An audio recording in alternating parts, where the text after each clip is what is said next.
Oo, panggabi na naman ng inyong kumain na naman ng night shift ang inyong Batanggay niya.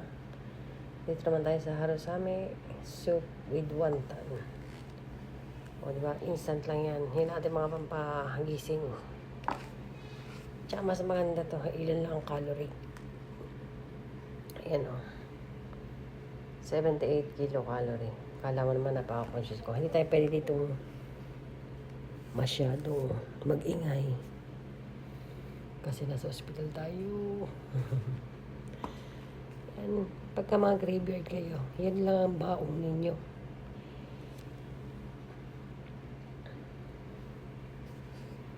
O siya. Ano sana ibig sabihin yung bihon?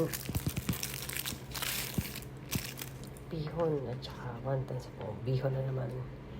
Wala tayong kasawa-sawa sa pansite, no? Masya, kain muna ako. Kain muna kayo. Magandang umaga. Good morning, Ohio.